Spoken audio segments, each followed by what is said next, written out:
Welcome to our presentation today on racism and xenophobia, impacts on youth and the providers who serve them, and trauma, racism, and toxic stress and their impacts on health with Dr. Marissa Raymond Flesch. We're going to start with a word cloud. For those of you who have never done a word cloud, it is quite simple. Each of us will contribute a single word on what comes up for you when you think of racism.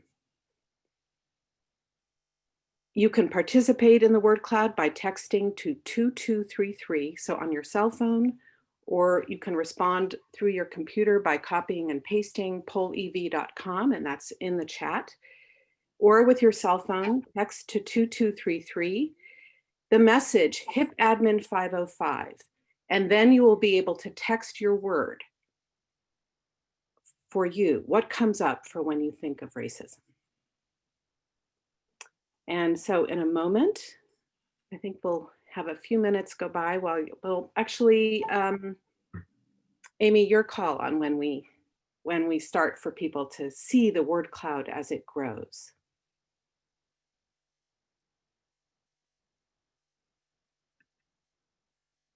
And you should see in the chat to you.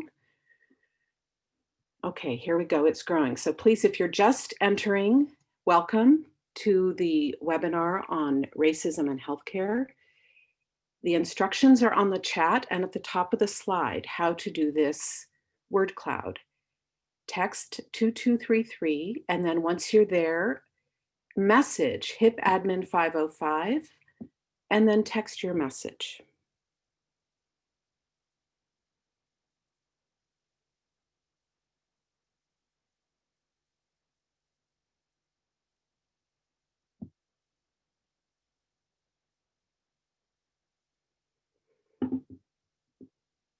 Again, if you're just joining our session on racism and healthcare, we're starting a word cloud.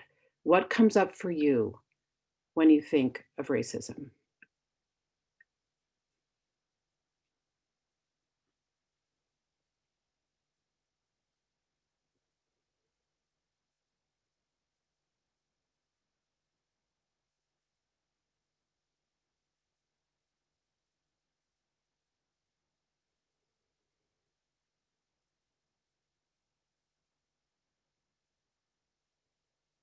And we have approximately 400 participants, so the word cloud may get quite large.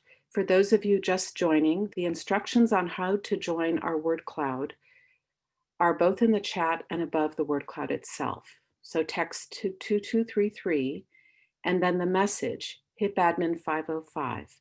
At that point, you'll be entered into the word cloud function and you can text one word that for you comes up when you think of racism.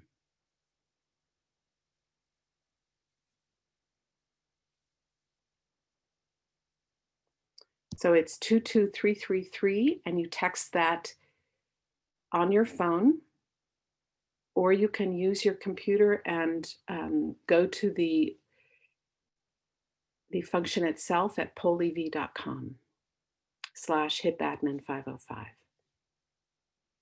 So a few of you are texting to the chat, and so just go to your phone and text 22333. What comes up for you when you think of racism? We'll start in just a moment, and Dr. Dale Bishop will be welcoming us, and we will keep the word cloud up on what comes up for you when you think of racism. So if you're just entering now, feel free to join the word cloud, and you may keep on going. And in just a few moments,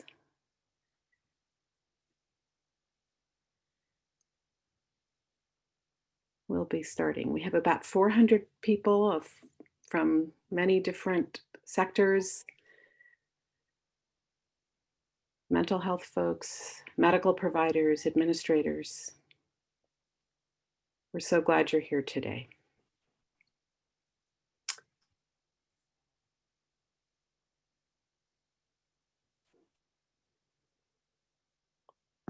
Okay, Dr. Dale Bishop, would you start us off? Thanks, Jen, and welcome and good morning, everyone. I'm Dale Bishop, the Chief Medical Officer at the Central California Alliance for Health, the Alliance, which is the local Medi-Cal managed care plan for Santa Cruz, Monterey, and Merced counties. We serve over 350,000 members, and I'm really pleased to say over the last 5 years, the Alliance has been able to sponsor a number of CME sessions to our providers covering a number of timely and important topics. In the past, we talked about pain, opioid failure, palliative care, adverse child experiences, among a number of others. And today, I think we have more attendees than we've ever had. So it's really great to have you all. I'm especially pleased today to be introducing our CME event, Racism in Healthcare, Confronting Chronic Stress and Chronic Disease. We know as a nation, we're facing and need to confront racism. We've seen so many recent examples of overt acts of unacceptable violence against Black people that have culminated in a general uprising starting this spring and summer. The disparities in safety and education, economic stability, and health for people and communities of color must be acknowledged and resolved. At the Alliance, we've had a number of discussions about this, and we've agreed that equitable access and outcomes for our members are core to what we're here to promote. This year, the Alliance completed a reassessment of our values, which was recently approved by our board. These values include improvement, integrity, collaboration, and equity. The Alliance also recently completed a comprehensive population needs assessment that, no surprise to you, I'm sure, revealed inequitable distribution of healthcare for Alliance members that we are now hoping to address. The Alliance is now engaged in developing a comprehensive equity initiative that seeks to eliminate disparities in our workforce and in our outcomes for our members. This morning, we hope to inspire and challenge you by offering a call to action, recognize and address racism, and provide better care to our patients that are currently suffering because of systemic and healthcare inequities. I'll now turn it over to Jen Hastings. Thank you so much, Dale, and thank you for that important introduction. With this convergence of essentially three major crises, the COVID-19, climate change, and racism, it's so important that we're here today. Thank you. So I get to do some of the logistics. We are recording this session for CME, for Enduring Materials, and for your colleagues who are not in attendance. In order to get your CME and CE credits, please include the beginning and ending attendance codes, which will be shared verbally and in the chat. There will be then, when you fill out your course evaluation, you can put these in when prompted. These are needed in order to get your CME and CE credit. Towards the ends of the session, you will also get the link for the Survey Monkey, which has your evaluations, and you must fill out that evaluation. And actually, we would like everyone to fill out a course evaluation, whether or not you're requesting CME, in order that we get feedback about the session itself. We're a very mixed audience of medical and mental health providers, support staff, administrators from public health, community clinics, public and private, and we're just thrilled you're all here. During the session, please submit your questions via the Q&A box, not the chat. So again, please put in your questions via the Q&A box. We will have a few minutes for questions and answers when Dr. Raymond Flesch finishes her initial content, and then a longer Q&A section at the end of the presentation. And so I'm honored to introduce to you Dr. Raymond Flesch, Assistant Professor at UCSF, whose research focuses broadly on access to care for adolescents and young adults, with a particular interest in improving reproductive health access for minority and border communities, and using community-based participation and community-based participation to bring healthcare and health education into those communities. Dr. Raymond Flesch's current research, conducted in partnership with the Monterey County Health Department, examines the relationship between gang violence and unintended teen pregnancy. And that is in Salinas. Thank you so very much for joining us today, Dr. Raymond Flesch. We're so pleased that you're here to be with us. Please take it away. Thank you so much.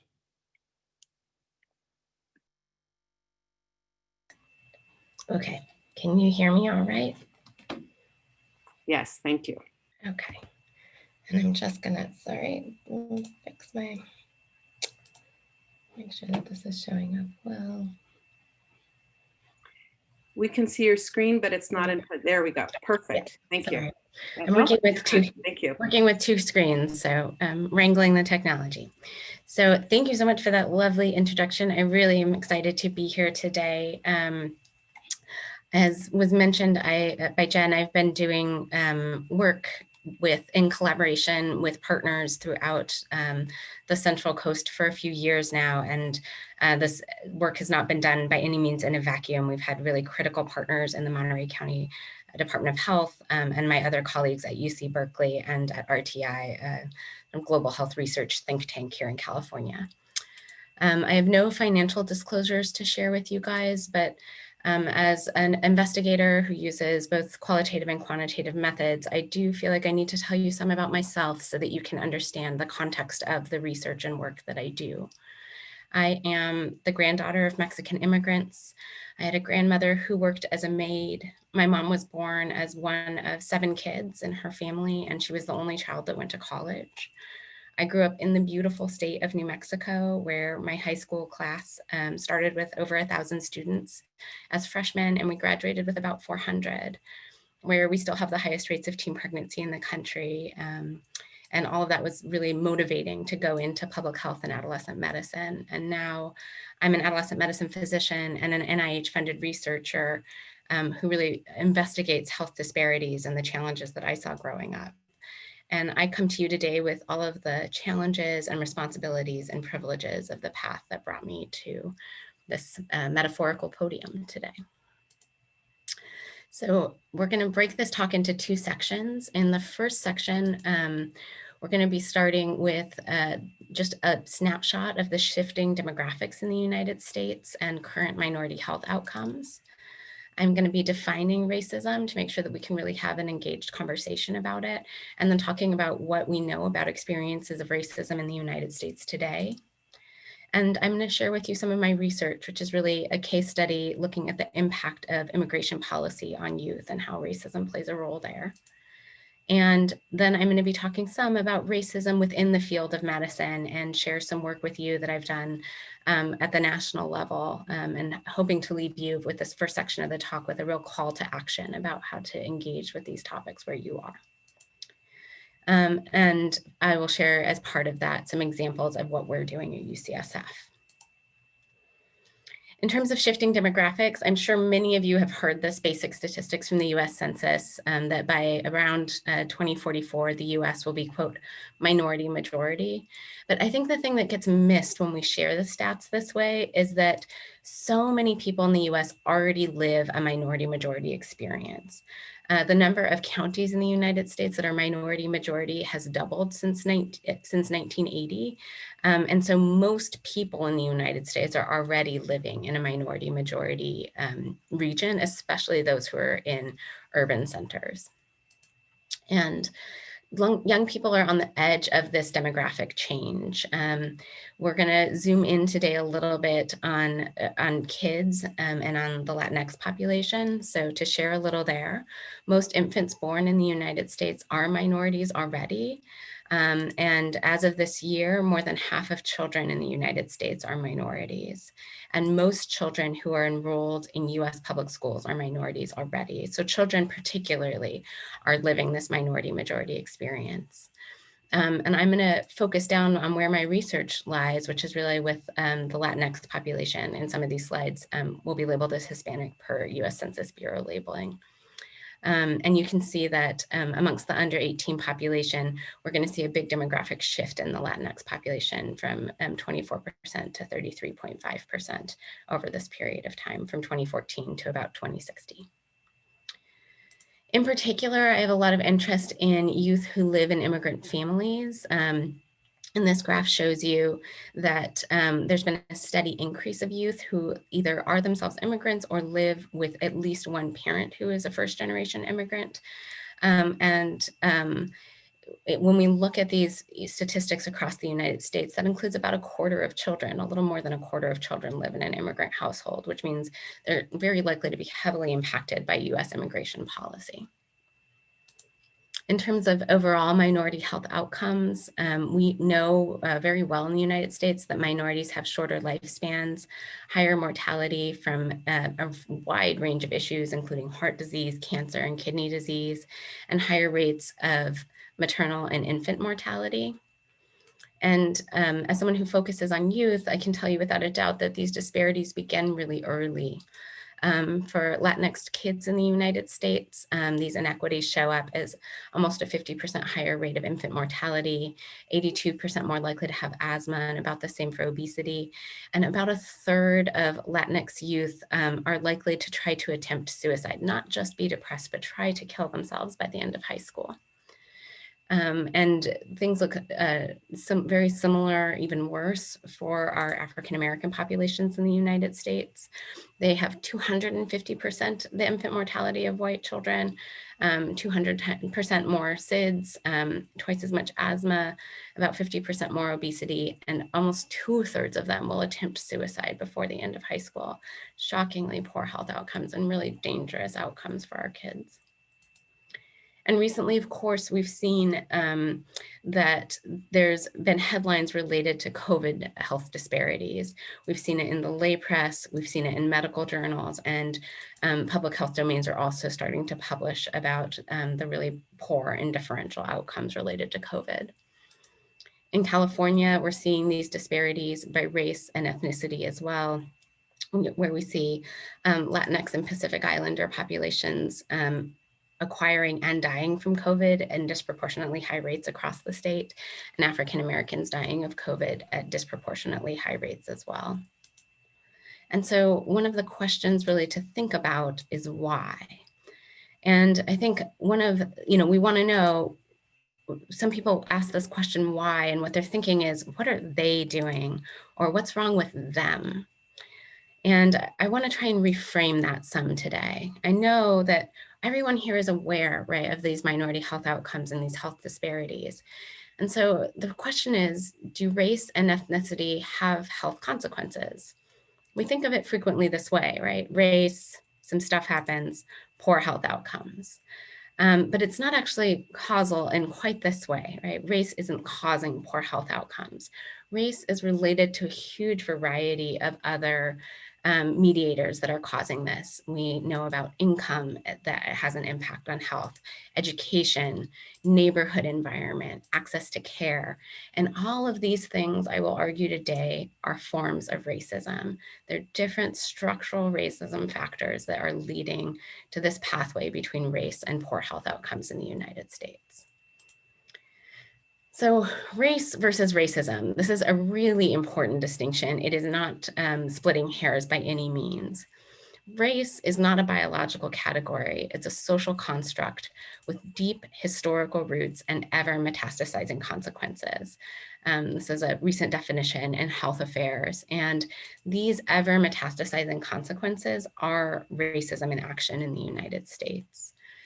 And racism, defining racism and having a collective understanding of what it is critical for us to be able to talk about it. The Commonwealth Foundation here in California tried to do a structural analysis of racism in a large variety of healthcare organizations. And in their 2018 report, they said, the first obstacle we find is that organizations don't have a shared definition of racism. So it's hard to even talk about. And that's where I'm going to begin today. We're going to just start with defining racism.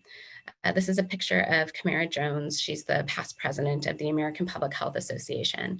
And in the American Journal of Public Health, she published this beautiful parable that I'm going to walk through so that we can really understand racism together. And I think that one thing that is key to understand is that racism doesn't need to be intentional to be impactful.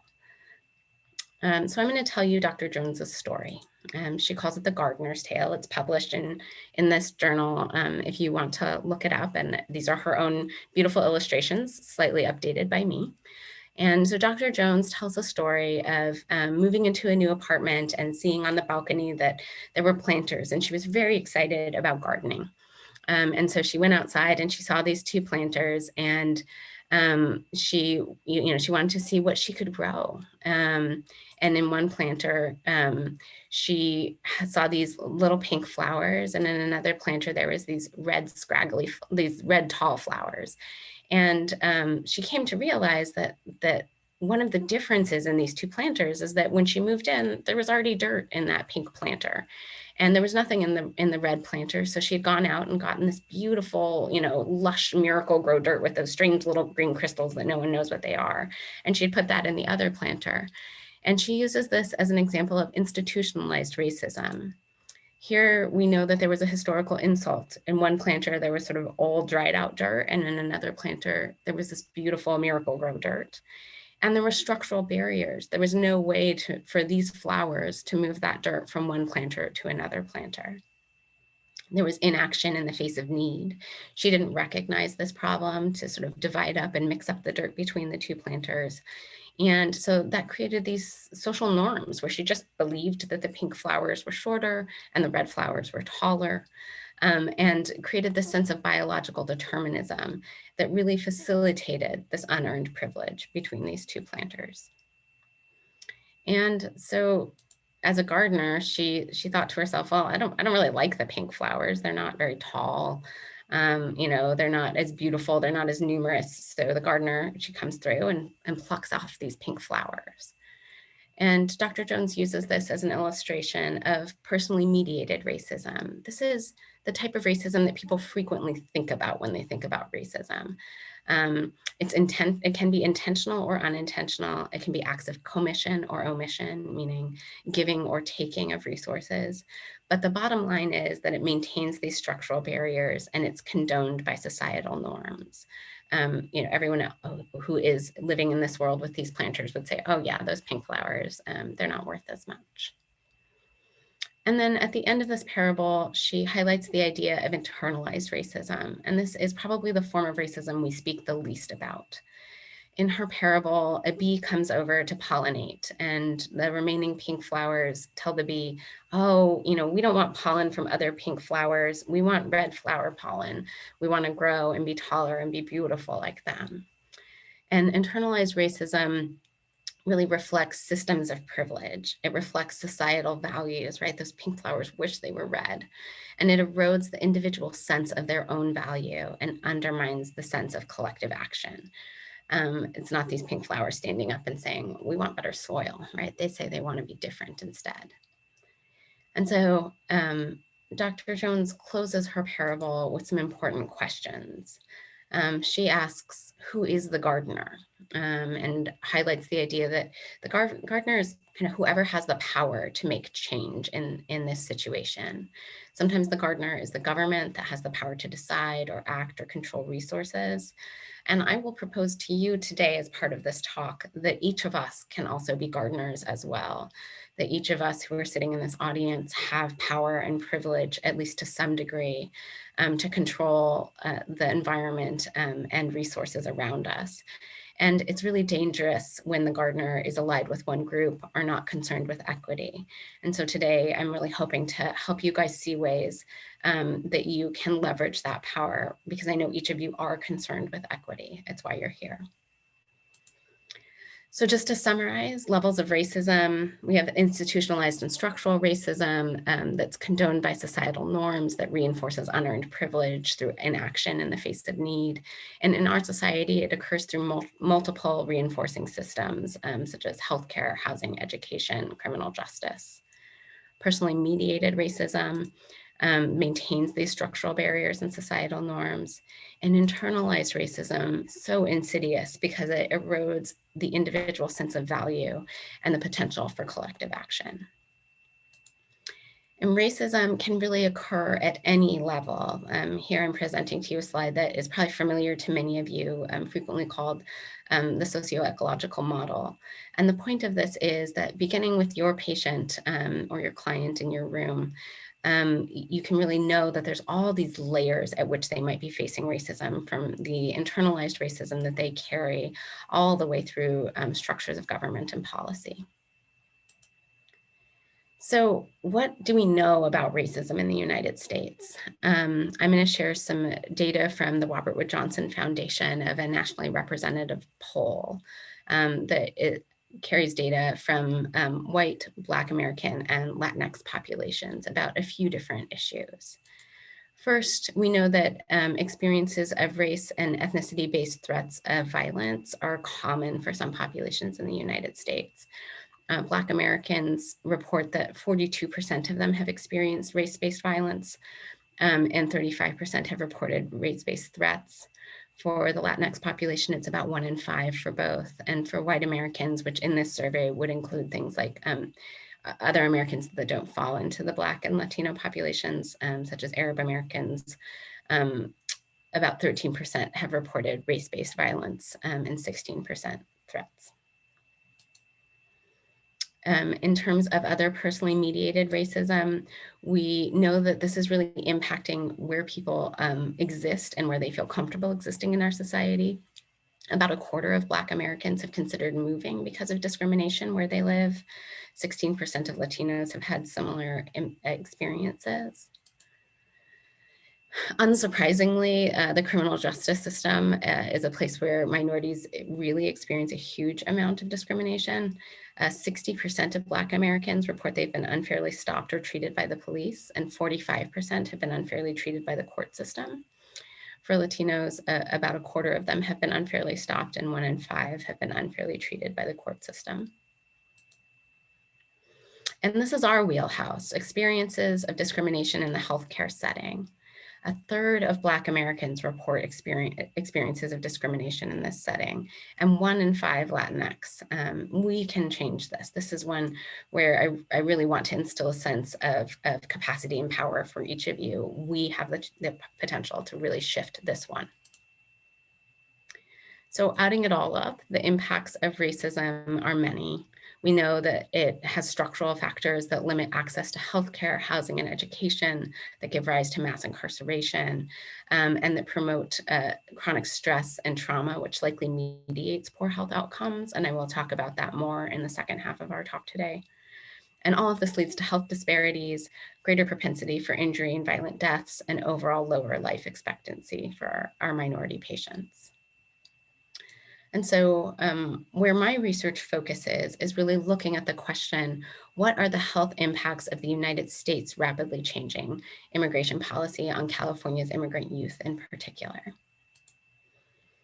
I was undertaking this work in Salinas beginning in 2016 and really through 2018 with some data collection in 2019.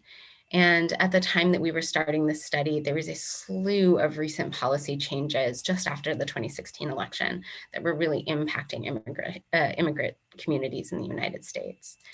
It began with executive orders on border security and immigration enforcement, including to build a wall, increase ICE size by 300%, further executive orders to reduce traffic in and out of the United States from predominantly Muslim countries, attempts to withdraw funding for sanctuary cities from the Department of Justice, attempts to rescind DACA, attempts to rescind TPS for people immigrating from Nicaragua, Honduras, and Haiti, and then from El Salvador, really a storm of anti-immigrant policies. And my question was, what impact is this happening in our study? What impact is this having on the youth on the Central Coast of California? So I was fortunate enough to be involved in the Salinas Teen Health Study, or A Crecer. You guys know Salinas really well, a small urban center of a much larger agricultural region. And I've been lucky enough to be involved in community engaged research, which started there in 2015. We followed a cohort of about 600 kids, aged 13 to 16 years old. Consistent with the population in the region, about 94% of our cohort was Latinx, about half female, 12% were first generation immigrants, and 71% had at least one parent who was an immigrant. And in addition to our other broader study questions, at this time, we really heard from the community that the political environment shifting was impacting youth significantly. And so we added a new open-ended question to our ongoing study.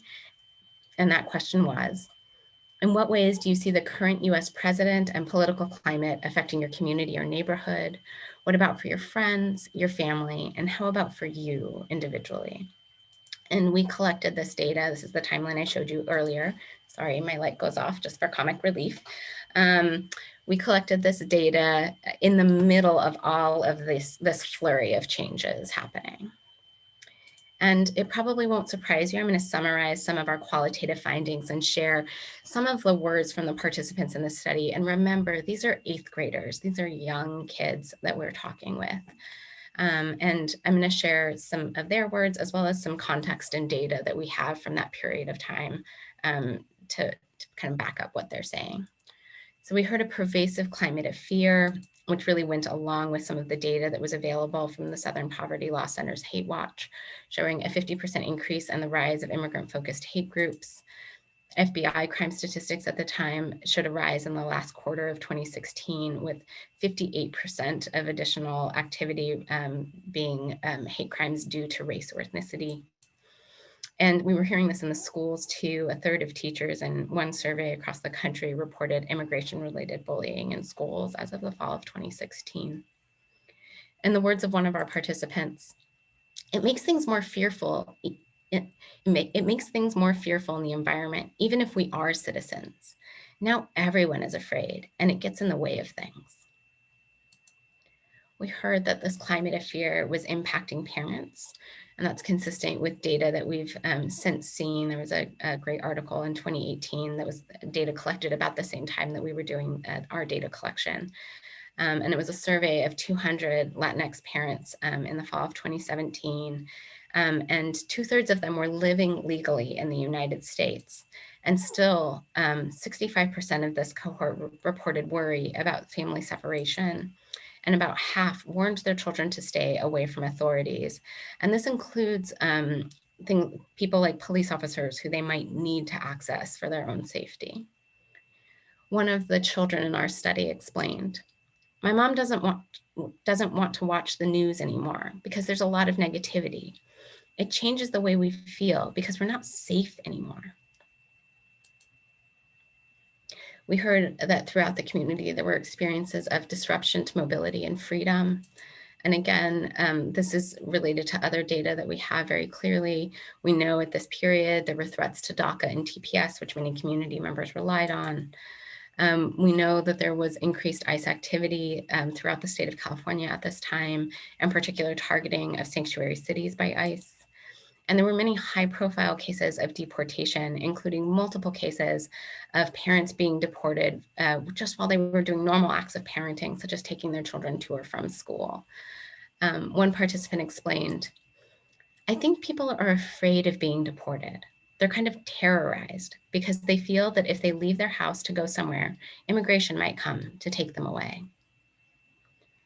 So in this setting, it's unsurprising that family separation was on the minds of these youth. And we know that family separation has huge impacts for children. The psychological impacts of parental deportation are very well documented and include depression and PTSD. In addition to that, one thing that we speak less about is the loss of financial stability and its impact on youth. Because so many deportations happen at work sites, on average, a family loses 70% of income when a parent is deported. And these deportations also cause youth to face impossible choices, decisions between forced migration with a deported parent or loss of their parents. One youth in our study explained, my parents are undocumented, so they could be taken back to Mexico. I'll probably have to go there, and my dreams here will end. And to that end, we heard about limited educational opportunities as a result of this political environment. In the study of parents I was citing earlier, about half of them were really concerned that their children might not finish school as a result of the current immigration climate. And we also know, as I mentioned, that there's reduced financial resources related to family separation, but also because parents at times have limited their engagement in work because of fear of deportation. And forced relocation of children with deported parents also disrupts schooling. And finally, DACA is a road to access, particularly for higher education for many youth in the community. One participant in our study explained, "There are kids that don't have papers in my community. The president is trying to take away DACA, and that's what helps them get an education. And they may not be able to do that anymore." In terms of health outcomes, participants were also concerned. These children explained to us that they saw and experienced anxiety and depression with uncertainty about their documentation status. And we were also hearing, concurrent with other literature, the data I have been citing about parents, about 40% of parents were saying that they were avoiding medical care and other similar services for their children because of this climate of fear. And that was really compounded by the fact that ICE has made a decision to no longer respect hospitals as sanctuary sites. Around this time, there was an incredibly high profile case of a 10-year-old from Corpus Christi, Texas, who needed to go north to the closest children's hospital because she had appendicitis.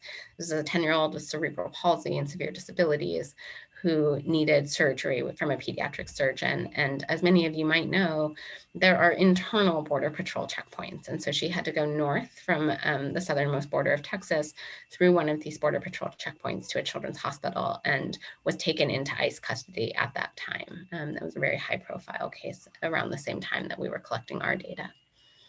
And then of course, the other very high profile thing that was happening at this time was the repeated reports of immigrant detainees denied abortion, much less some of the atrocities that we've been hearing about in current immigration detention. One of the participants in our study said that the policy decision that will most likely affect me will be defunding Planned Parenthood because that will affect birth control and STIs. That will affect me in the future. They were really, really aware of all of these potential policy changes. So, oh gosh, I know that this data can be really hard to hear. It can be really hard to sit with. And I imagine that all of you are seeing it in your clinics and your exam rooms on a regular basis, and it can feel overwhelming.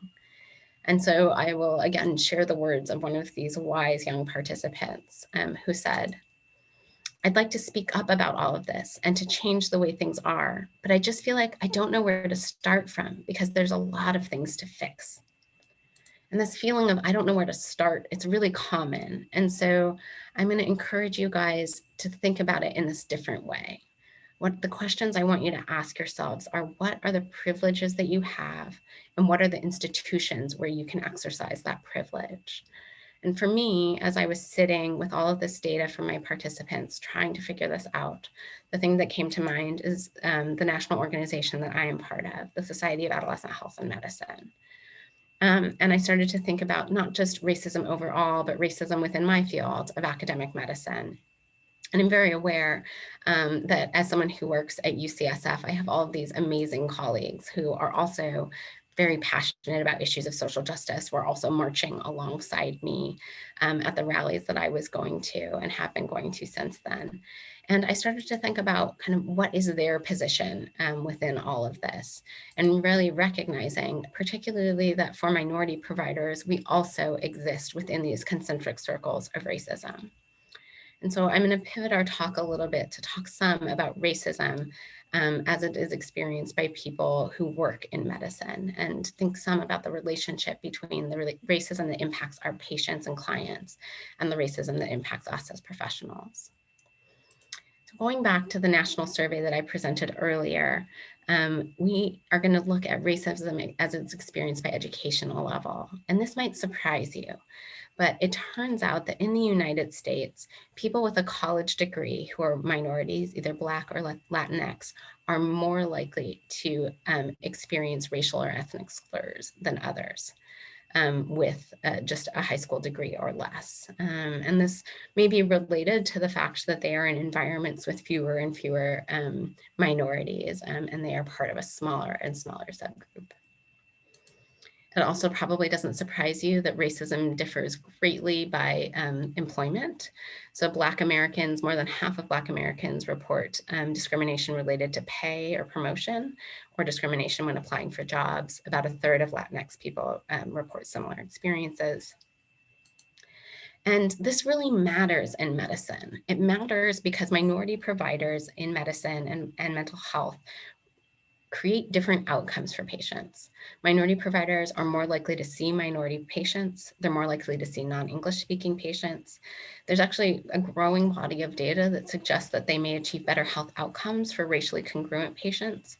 And despite all of these assets that they bring, they're paid less than their peers. I think we can't talk about this without really talking some about the pipeline within medicine and how disproportionate it is where we're losing people. So in terms of kind of what we know about medicine, we know that medical school undergraduates for the Black population as a whole in the United States, they are 13.4%, but less than 7%, so less than kind of half of what would be representative in medical school.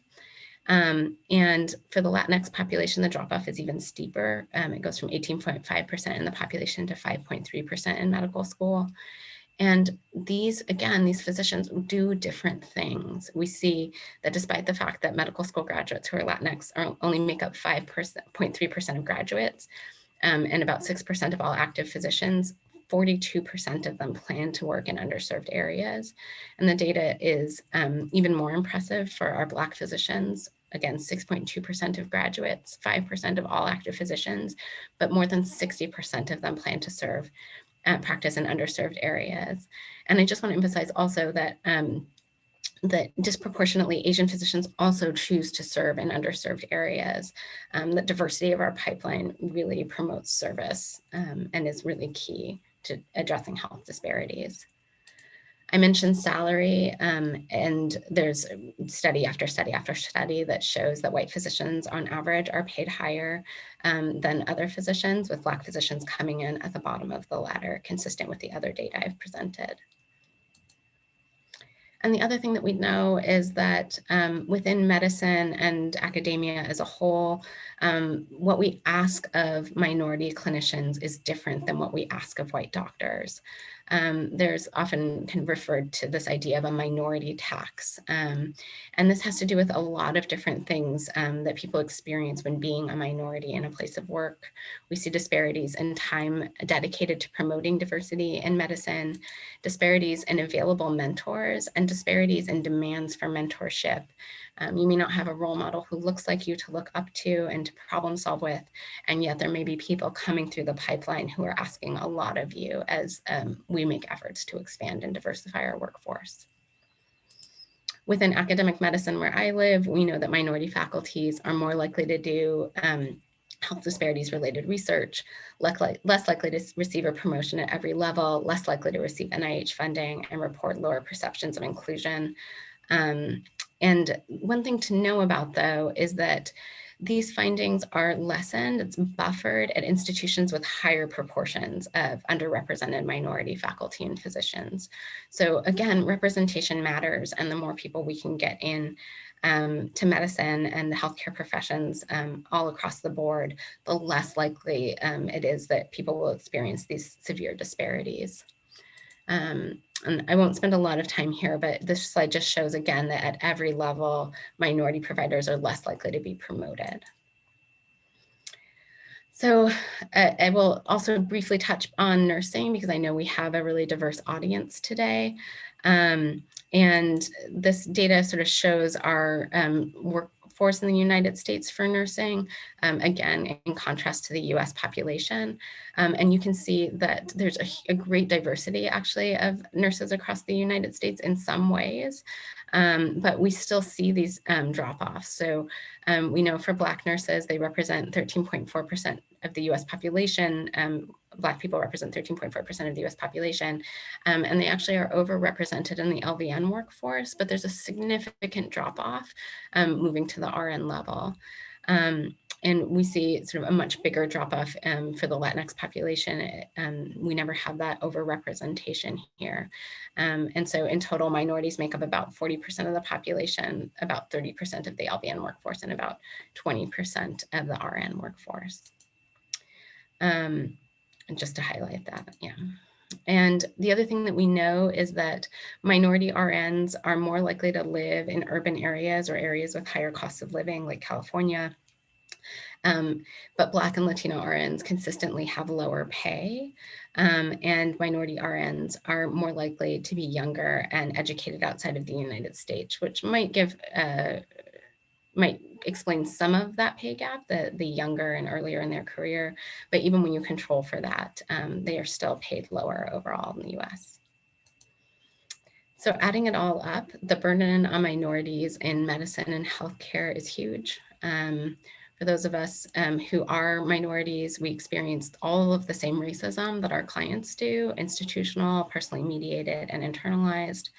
We carry the intersectionality of our gender, our immigration status, and our sexual orientation.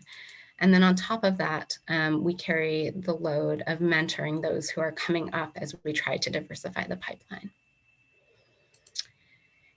Again, in thinking about where I could make a difference with the privilege and power that I have, I'm part of the Society of Adolescent Health and Medicine Diversity Committee.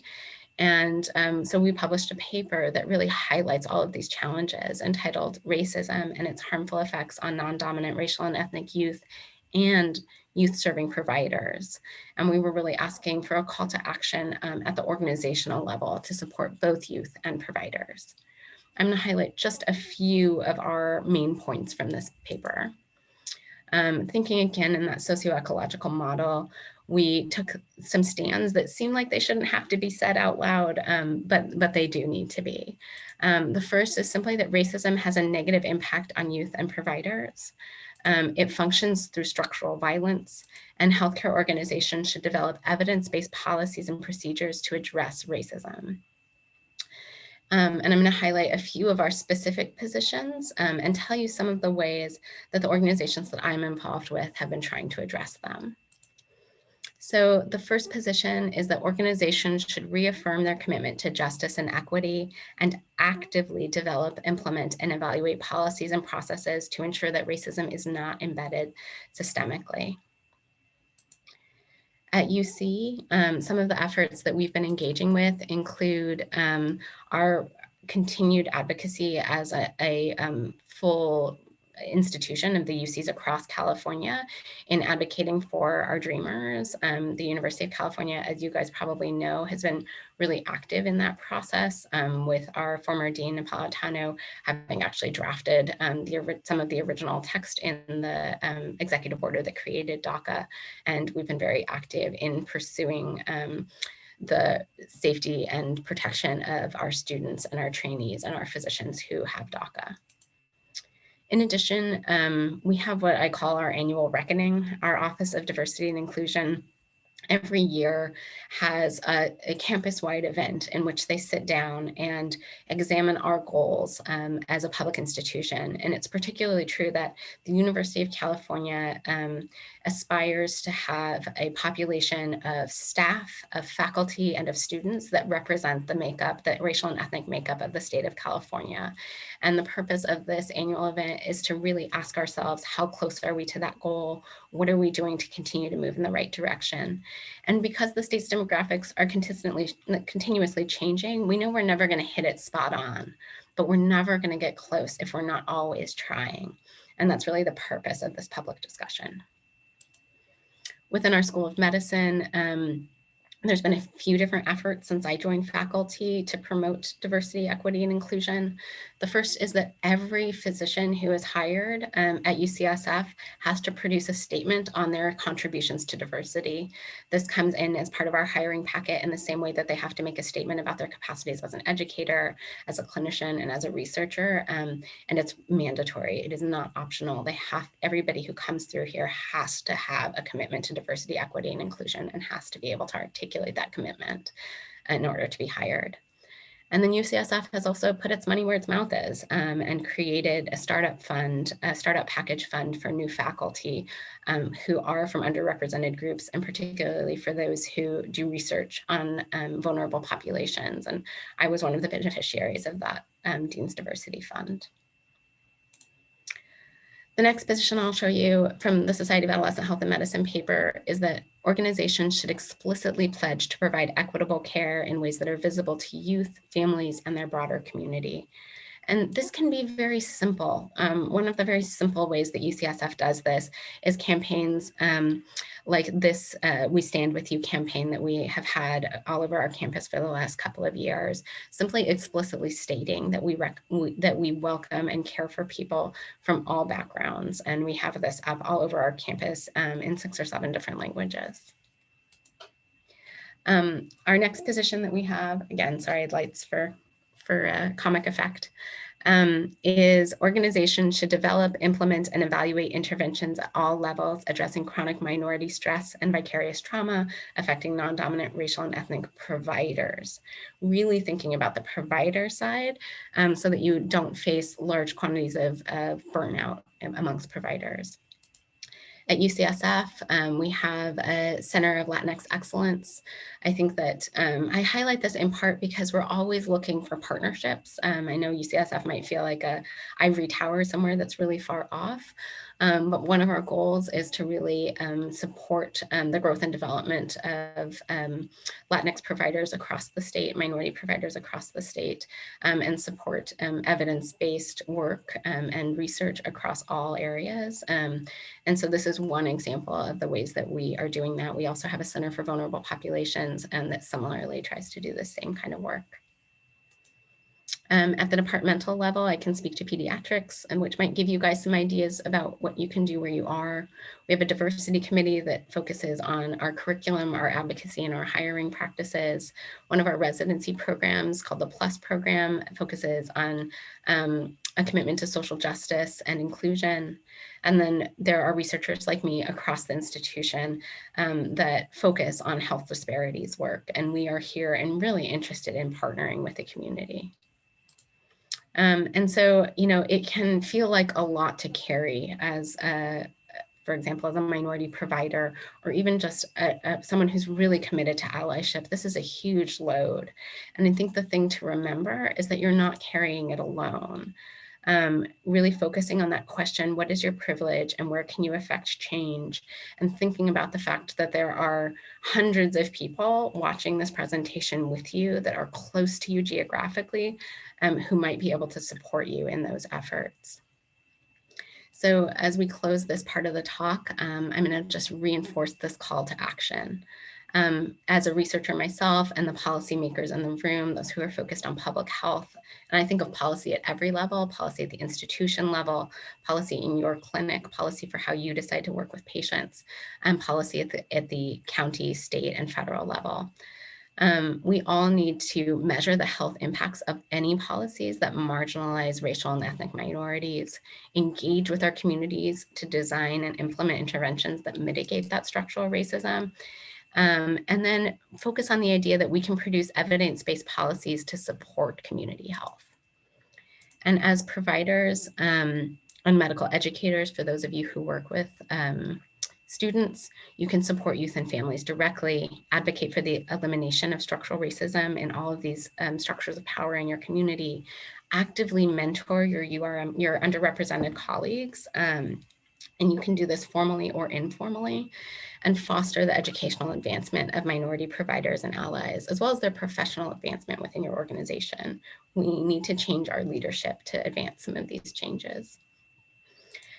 There are many position papers from a variety of fields. I know we probably have providers from a variety of fields here. So this slide you'll be able to access afterwards highlights a few that you can look at and take to your institutions to try and continue this conversation and facilitate change. And as we close, I just want to acknowledge the amazing community that made my work possible, including our youth research participants, our community advisory board and co-investigators, the mentors that I've had across my institutions, and my funding from NICHD and UCSF. And with that, I will open it up for a few questions now. Thank you so very much. Very, very inspiring. I want to share one comment, inspiring and difficult, right?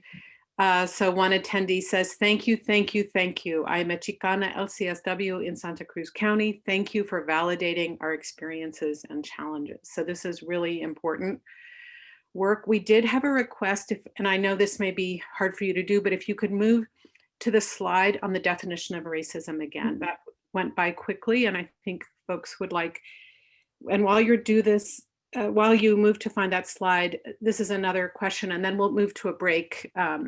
Thank you, Dr. Raymond Flesch, for sharing your words and data with us. This purposefully created climate of fear is a type of terrorism and meets criterion A of PTSD. And then how can we keep our garden healthy for all life to grow together? Yeah, I think I agree with you. And we will talk more about the intersection between trauma and racism in the second part of my talk. So I'm going to sort of bookmark that. It's incredibly important, so important that we're going to devote another 15 minutes to that exact question. I think that this is like the second half of your question, like how can we make our gardens grow well? I think that is a collaboration between you and the institutions that you work at, and then also the clients that you serve and the patient population that you serve. And I think the single biggest difference that you can make, honestly, is trying to figure out how to bring the population into the discussion. I think that we can guess a lot about what they need, and there's nothing as effective as getting them in the conversation, flattening that hierarchy some, and making sure that you're meeting their needs where they are. I think that's the single most important thing you can do. And then I do think that I hear the emotional resonance that you feel in this talk, and I very much understand it. I've sat in that chair and listened to talks like this too. And I just want to use that as an opportunity to highlight how critical it is to really explicitly state your allyship for other providers who might be feeling overwhelmed and trying to make change, and other minority providers in your community, regardless of kind of exactly what they're doing. Thank you. Thank you. And I think we do have more questions, but I think we'll go to our break now. And thank you so much. We will pull together some of the questions that we didn't get to, but please folks, this is time for a bio break, but if you're able to stay with us, if the slides could move to we're gonna do our second word cloud. Text one word that best describes the emotional or feeling response to this discussion of racism in healthcare. So it's the same process. You text 2233, and once you are there, text the message HIP admin 505, and then you'll be able to text your message. You can also go to the pollev.com, admin, HIP admin 505. But thank you for participating. Text one word that best describes, and then we'll return. Let's see, we're just starting this now. I think we'll start at just right before 8:30. We do want to give you time to get to the bathroom if you need a bio break, and just stretch. Thank you so much. So we'll start at 8:30 with part 2, which is trauma, racism, toxic stress, and their impacts on health. Thank you.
Thank you so much, everyone, for participating. We'll keep on going. There may be a few more folks who are wanting to submit their words, and we'll actually, it is 8:30, so we'll move to you, Dr. Raymond Flesch, with our part 2,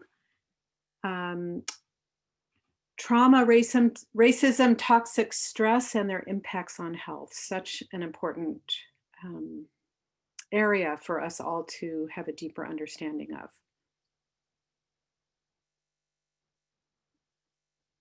And just, I'll say one thing, that we are going to chat in the opportunity to submit your evaluation. Please do stay till the very end, but if you're having to leave, we want your evaluation. And so we'll go, let's see, until about 8:40, 8:45. Since we're starting 5 minutes late, we can go till 8:45, and then we'll have time for questions. Thanks so much. So you're muted. There we go. Oh, that's fine. Thank you. Okay. For this part of the talk, we are going to be focusing down on the idea of toxic stress and thinking about it related to adverse childhood events, discuss the impact of toxic stress and ACEs on health, and then think about the idea of expanding ACEs with a particular need to measure additional adverse events for specific populations. And think about, close with the idea of racism as a source of trauma and toxic stress in the United States. So the American Academy of Pediatrics has this to say about toxic stress. They explain that while some stress in life is normal and even necessary for development, the type of stress that results when a child experiences ACEs, or adverse childhood experiences, may become toxic when there's a strong, frequent, or prolonged activation of the body's stress response system in the absence of buffering protection of a supportive adult relationship.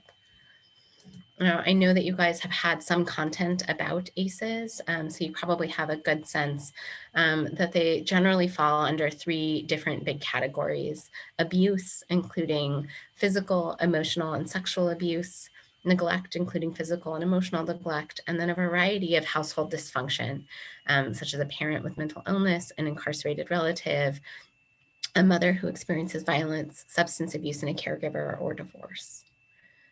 Adverse childhood experiences are common, and they're quite common across the country and in California as well. In California, about 62% of adults have experienced at least one ACE, and 1 in 6, or about 16%, have experienced 4 or more ACEs. And in California, the most common ACE that adults report having experienced as children is emotional or verbal abuse, but about a quarter experienced parent separation or divorce or substance abuse by a household member. And the least likely to have occurred are incarceration and neglect and sexual abuse. ACEs are experienced across California, and I'm sure that you guys are aware that this has been a big push by the California Surgeon General to really think about and try and intervene on ACEs. And that's because there's a huge burden of these across the state. While there's some variation, and some counties have as little as about 50% of people experiencing ACEs, the range is still sort of 50 to 70% of Californians have experienced these ACEs, depending on the county that you look at. And there's some variation by race, ethnicity in California. So we see that the Asian American and Pacific Islander population in California is least likely to have experienced ACEs, with over 50% having experienced none. And then amongst the other populations, white, Latinx, and Black, there's a fairly even distribution where somewhere around a third have experienced no ACEs, and then somewhere between 15 and 20% have experienced 4 or more. So these really are impacting lots of communities. And nationwide, we see more discrepancies in the experience of ACEs. On national surveys, children who experience 1 or more ACE, we see that about 40% of white children have, about 50% of Latinx, and about 64% of Black children. So we do start to see racial and ethnic disparities nationally. And this really matters for kids because ACEs impact school engagement. Education remains one of the single biggest predictors of lifespan and many different health outcomes in the United States. And so when kids are experiencing those adverse events, it will make it difficult for them to continue and fully engage in school. And ACEs impact people across the life course. There's actually a growing body of data talking about how even during gestation, a mother's experiences of adverse events and her own history of adverse childhood events might impact a growing fetus. We know that sort of community conditions really matter in terms of many different things: violence exposure, the capacity of a community to identify adverse experiences for youth and engage with them and help families. There's the adverse experiences themselves, which disrupt neurodevelopment for children, can really affect attachment, can affect engagement in school, as I was mentioning. And all of that can lead to social, emotional, and cognitive impairment. And as coping mechanisms, we frequently see the adoption of health risk behaviors, which I will talk more about. By no means all people who experience ACEs have those, but they are at higher risk for them. And those can lead to disease, disability, social problems, and early death. The biological pathway of trauma might be very familiar to this audience. I'm not going to spend a lot of time here. But the bottom line is that the brain has a robust pathway for processing stress that engages the entire body. And so a stress, whether it is sort of an old evolutionary stress of being chased by a bear or a newer stress related to an ACE, engages a similar pathway and really impacts the hypothalamus, which is the part of the brain that regulates almost all of the major systems of the body. And that causes a sort of a large signaling cascade that involves the anterior pituitary that regulates a lot of hormones, and it also regulates growth and development in children, which activates the adrenal glands that produce adrenaline, which is a stress hormone, and glucocorticoids. And those pathways activate every system of the body, essentially the cardiovascular system, the liver, the musculoskeletal system, and they have a huge impact on the immune system. And there's a strong feedback loop. The immune system then feeds back to the hypothalamus and really reinforces this response through the body. And so the health impacts of ACEs are huge and varied. We know that there are health impacts related to injury. Those who've experienced ACEs are more likely to have traumatic brain injury, fractures, issues such as that. A huge impact and burden of mental health, including depression, anxiety, suicide, and PTSD. And then I think under mental health, substance use should also fall there. Again, as sort of a coping mechanism that many people use to deal with the consequences of these ACEs. We know that there are maternal health consequences, including a much higher likelihood for unintended pregnancies, and also issues as severe as pregnancy complication and fetal demise. We know that people who have experienced ACEs are more likely to have HIV and STDs. They're more likely to have many types of cancer, including colon cancer, as well as diabetes, so many chronic diseases. I've mentioned substance use. And then we know that their opportunities are more limited. They're less likely to complete their education or have the same educational potential, less likely to have a stable job and occupation and home life. And so this really impacts people in every possible domain of their lives and health. Within the state of California, there's good data that sort of shows this impact. ACEs impact health across a really wide variety of issues, as I mentioned, and I'm going to highlight just a few here. But the point of these next couple of slides is really to emphasize the idea that ACEs are dose dependent. The more ACEs you have, the more severe your health impacts. And this slide, you can see the difference between the purple bars and the gold bars, showing higher rates of lifetime asthma for people with 4 or more ACEs compared to none, higher rates of vision impairment, of arthritis. We see higher rates of any cardiovascular disease, of chronic obstructive pulmonary disease, COPD, higher rates of stroke and kidney disease between those gold bars and those purple bars. And the mental health aspects are robust as well. Higher rates of depression, higher rates of having received help from a mental health professional, being diagnosed with Alzheimer's or dementia. And then also higher rates of mental, physical, or emotional conditions that have made it difficult to concentrate. And again, this is one of those factors that probably really impacts things like school engagement, work stability. And I think the problem with ACEs, as amazing as they are, is that we only know what we measure. And the original ACE studies were done here in California, in Southern California, through a large database of Kaiser patients, and they are amazing. But they really leave some things out. They don't ask about neighborhood violence or housing instability. They don't ask about food insecurity or parental health. They ask about parental mental health, but not disability or physical illness. They don't actually ask about death of a parent. They don't ask about juvenile justice incarceration of the person who's the individual themselves, as opposed to family members. And they don't ask about intimate partner violence in youth either. And there's also many racial and ethnic specific aspects of trauma, kind of tying this back to the first talk today. There's the experience of living in a pervasive climate of fear related to immigration enforcement, disruption in mobility and freedom, and the policing of Black and brown bodies and the threat that that poses to them in the United States. Issues of family separation, lost educational opportunities, experiences of discrimination, and migration-related trauma, both primary experienced by the person, and then intergenerational experiences that may have led to migration or occurred during the process of migration. And all of these are things that many white people in the United States might not have experienced, but our racial and ethnic population in the US probably has. And I think the thing that I really want you guys to remember here is that preventing ACEs could reduce poor health outcomes. That's why it matters to be able to prevent and intervene. And this slide sort of shows the estimate of the potential reduction that we could make in a variety of health outcomes if we could reduce the number of ACEs that people are experiencing. So as I said, ACEs are dose dependent.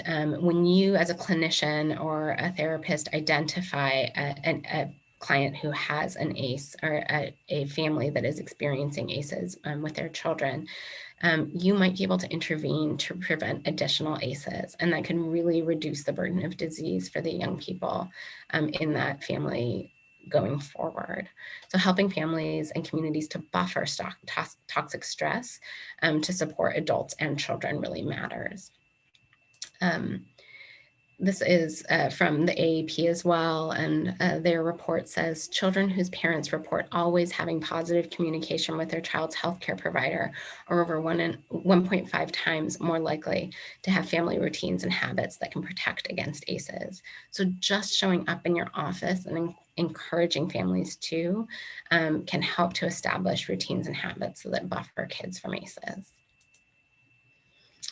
And while there is this big burden of trauma for some of our populations in the United States that I really think we need to redefine to include experiences of racism and xenophobia, we also know that many of the populations that we care for have an amazing capacity for resilience. And in this talk, I want to share with you some data that's actually from the moms in Salinas. Earlier, I shared data from the children in our study, but these are the moms of those same kids. We did interviews with them at the end of our study. And while we heard that there is a big burden of trauma for children, mothers, families, and the community as a whole, we also heard about amazing resilience. One of the mothers that I talked to explained that the way that she helps her child is that she tells him, "You have everything ahead of you," I tell him. "Don't look back." And there are actually some nationally published data about how to engage with the community. And this is a bit of a teaser, but I really encourage you guys to go to the Robert Wood Johnson Foundation report that I cite here and look at some examples where they've used this model to engage with community, to think about kind of how to create a culture of health, how to find strengths in the community and act on them to build towards that culture of health. And I think this is really important, particularly in communities that have been labeled as sort of having bad outcomes or poor health. I think we must focus on the things that they are doing well in order to grow them and increase the abilities of our communities to stay healthy. So in terms of this part of the talk, work to be done is similar. Policymakers and researchers, we all need to measure and consider the impacts of racial and ethnic specific trauma on health disparities, continue to engage with our communities, and put forward evidence-based policies that will support health given the conversations we're having with them.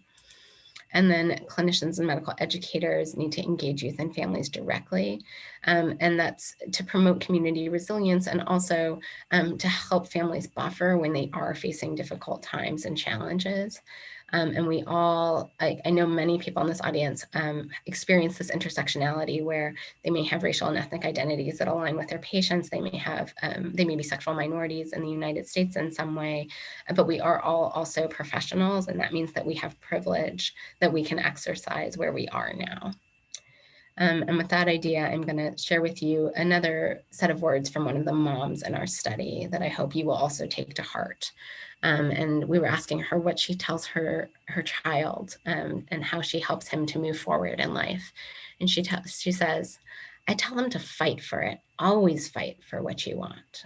And if our patients, given the incredible challenges that they're facing, can do that, we can too. Some resources that are specific on adverse childhood events and that also start to look at the impact of race and racism are here for you from the American Academy of Pediatrics.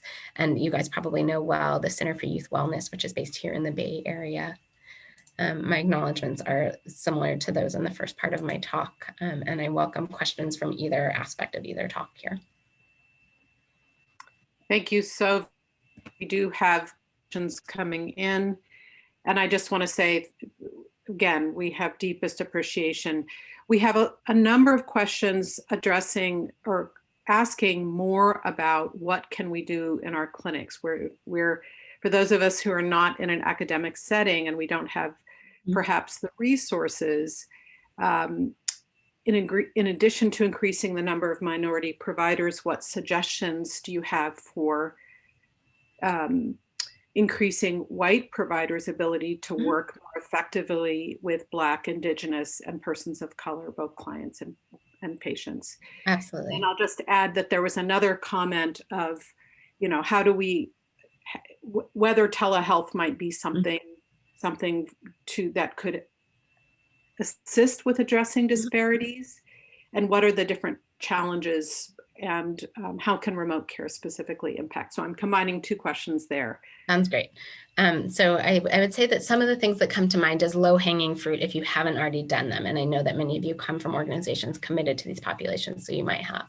But I think some of the low-hanging fruit includes just literally taking a public stand with something as simple as the signage that we have to make sure that people know things like that you are committed to serving all these populations, that you have signage up in their languages, that they have the right to interpret our services, and that you will get those for them so that they can communicate adequately with healthcare providers. I think those are all really critical pieces. Making sure that any of your intake forms don't ask questions that you don't need to ask, especially things related to Social Security or documentation status. I think it's really important whenever possible to build a relationship with a person before asking those questions, even if they might be helpful, even if over time your social workers might really be able to help them access additional resources. It might take time to build that trust with you as an institution. I think similarly, taking all of that messaging and sharing it with the community so that people within the community who already have trusting relationships with the population can advocate for you as a provider who has sensitive services that are appropriate and, kind of culturally aware. And then I think to continue that and deepen it, thinking about does your organization already have a patient advisory board? If not, why? That's not that hard of a thing to do. It's, it can be like a once a month meeting. It doesn't need to be even that stable of a group of people. You can really leave it open and welcome some community dialogue and discussion. I can't say enough that your patients know what they need. And so really making sure that they're part of the conversation, I think, is critical. And those are not high cost interventions.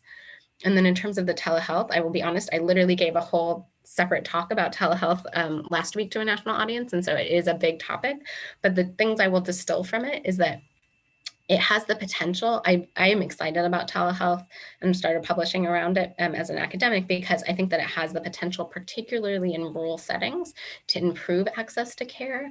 And the thing that we need to pay attention to is making sure that it's not widening disparities for communities where there's low penetration of smartphone access. But what we actually know from US Census data and data in California is that most families actually have access at minimum to at least one smartphone.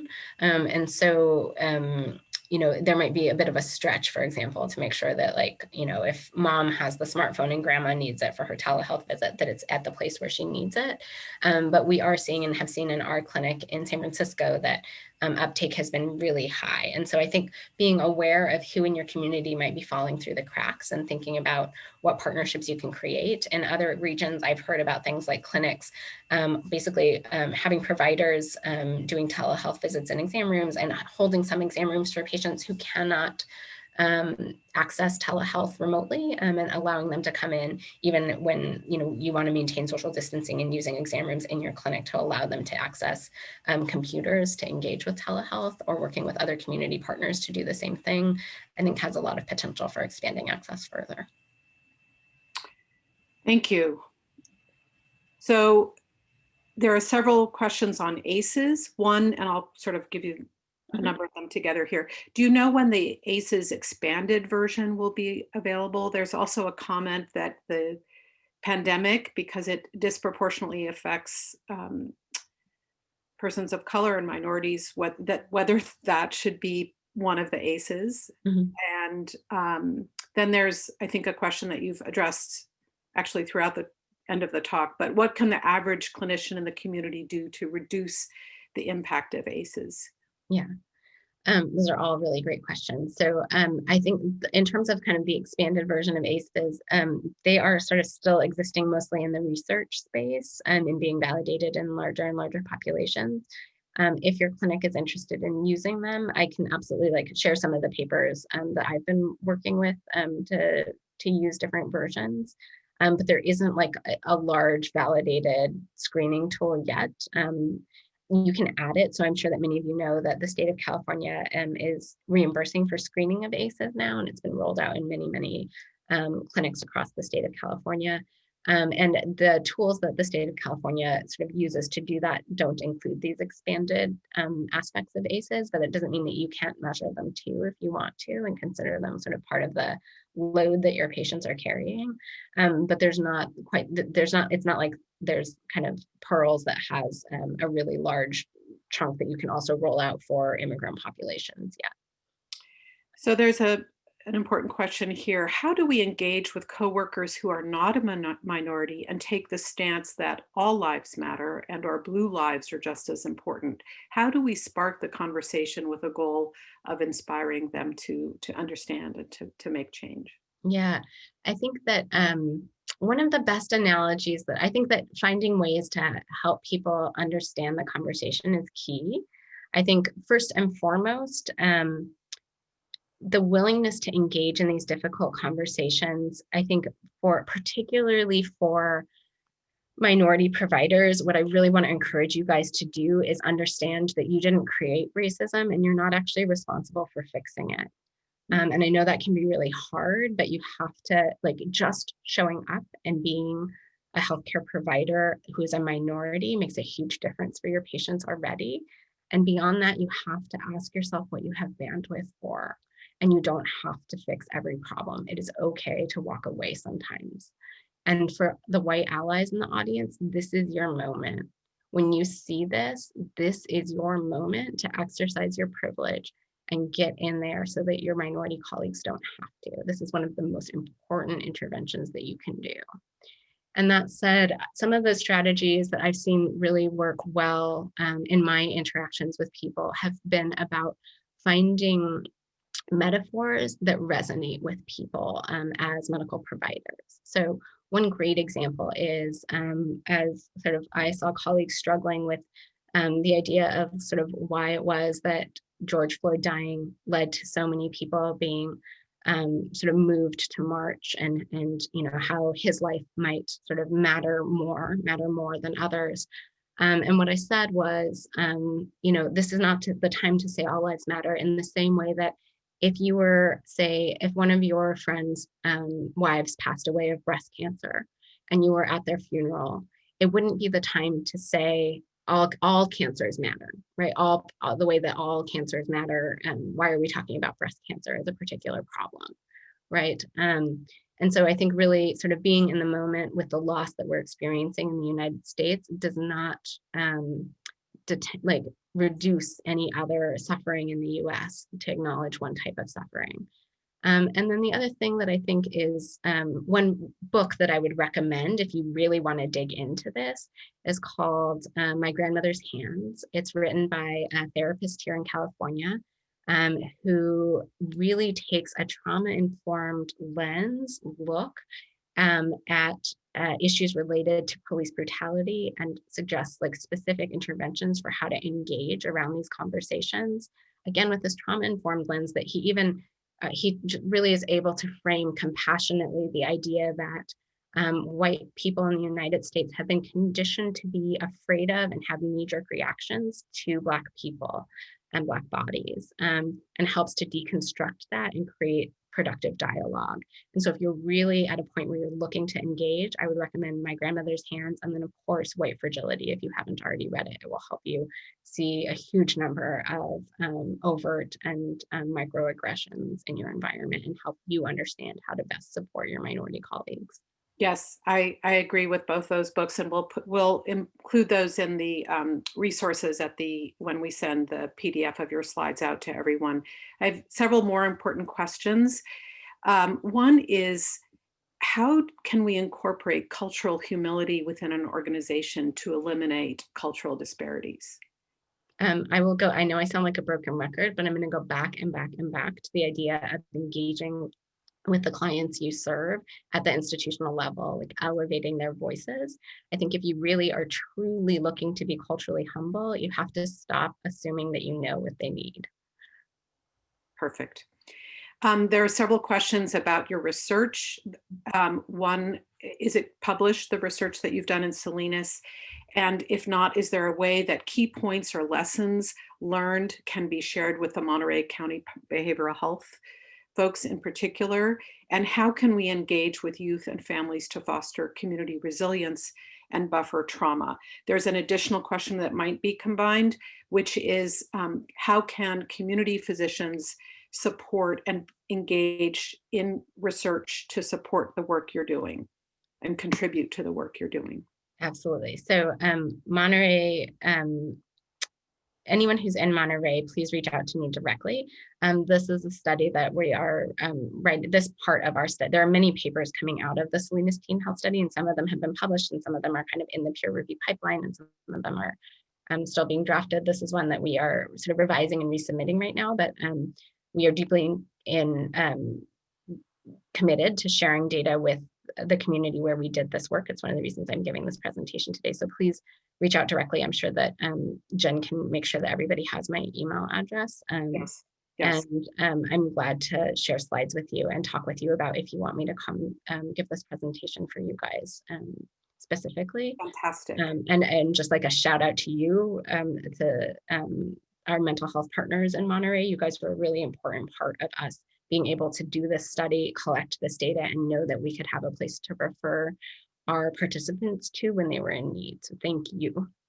I'm going to squeeze in one more. How can non-medical community partners who focus on related core issues such as access to healthy environment and housing best collaborate with medical providers and researchers? Yeah, so I think these questions are sort of interrelated. I hear overall this desire to take action to buffer the impact of all of this structural racism and trauma on the communities that we serve. And I guess part of what I can share with you is some of the informal things that we learned in our study that I didn't present data on today. And again, our study is just another way to get those community stakeholders in the room, right? And so any way that you can continue to partner with people, with parents, with kids, with families, to make sure that their voices are being elevated and heard in your organizations is like one of the number one things that you can do. But we really heard over and over in our work in Salinas that there was such interest and commitment from parents and kids to engaging in all the community resources that you guys have out there. I think kids and parents really understand, parents in particular really understand that their kids do better when they're engaged in productive activities, when they have structured time with other adults who can be role models for them. And that's one of the most important ways that they can make sure their kids have sort of positive, productive pathways to explore and sort of take safe risks, and that can help keep them safe from other behaviors that might be dangerous or destructive to their health. And so I think you're probably doing a lot of the right things by being there, by being other adults in these kids' lives. And I think talking with your community right now about how to best reach them is probably one of the most important things you can do. I've seen some kind of comments coming up about COVID, and it's true. I think one of the most destructive things that's happening right now, aside from children being out of school, which, oh my gosh, I really hear my brother-in-law is a kindergarten teacher in Salinas, and I can only imagine what the ramifications of this Right. completely lost year of education for many of our communities is going to look like. And I think that making sure that whenever possible, you guys are still there for kids, you're still being adults in their lives that they can come to and talk to. And this might be more important than ever when we know families are stressed economically, when they're overcrowded in their homes and not getting space from each other. There's a lot of concern about increased rates of child abuse that we might not be able to see as clearly when kids aren't engaged with teachers. So just like continuing to be there. And we don't have data to support that idea, but it's a big national worry in pediatrics because of the things we're seeing in ERs. And so continuing to show up for them and talk with them about how you can show up for them, given the limitations right now, I think is really important. Be outside with them. One of the greatest assets we have in California compared to the rest of the country is pretty good weather. So finding ways to be outdoors, if you can, take advantage of some of the beautiful outdoor spaces on the Central Coast to continue to engage and be part of their lives, I think would be some ideas that come to mind. Thank you. And we are at time. I can't thank you enough. I want to invite participants to reflect on action. We know that stating our intentions positively correlates with actually moving forward. So we're going to do our last word cloud. I know that we're over time, but for those of you who can stay on, what are you thinking of committing to end structural racism? And so if you can join our last word cloud, I will, what are you going to do? Yes, speaking up, exactly. So, okay, we have some folks, so you can still see the instructions there. Text to 2233 and then message HIP admin, and then please share your thoughts. And while you're doing that, thank you again, Marissa. This has been so important, and I'm hoping perhaps we can do a follow-up in some way, because I think there's more to share and more conversation for us to have. There is a survey link in the chat to complete your evaluation. Whether or not you're seeking CME, please give us feedback. We read each one, we appreciate it, and this will pivot, will have an impact. So please do your evaluations. We have the ending code, which I think is in the chat as well. Mm-hmm. And I will just say, I know we kind of alluded to this, but yes. I have other studies that are getting started in different domains related to reproductive health, related to mental health, and I'm always looking for partners to engage with across the state of California.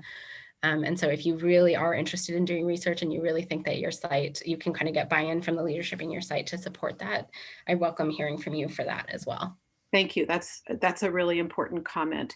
I know that there were questions we did not get to, and perhaps we can take a few minutes of your time to get some of the answers. We'll just select some of the ones that are most important. We just are so grateful to you for your time and your commitment to our community. I think the fact that you're in Salinas and working locally and engaging with people in our community is just so huge. It is my privilege and honor to do that work. I appreciate it.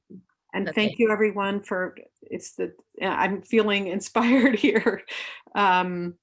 Elevating stories and voices. Keep guilt in check. That's a good one. Lifting up and listening to youth. Reaching out. Dr.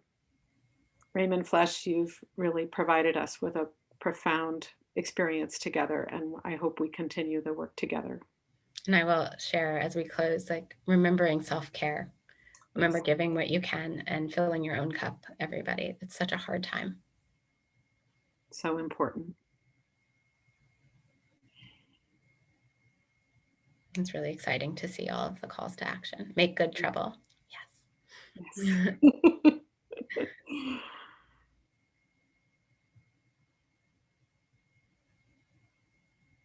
Continuing the conversation. Yes. All right. Well, it's hard to end. Folks can continue to post into the HIP admin 505. We will close the recording now. Thank you again, Dr. Marissa Raymond Flesch, for your time with us. Sure thing.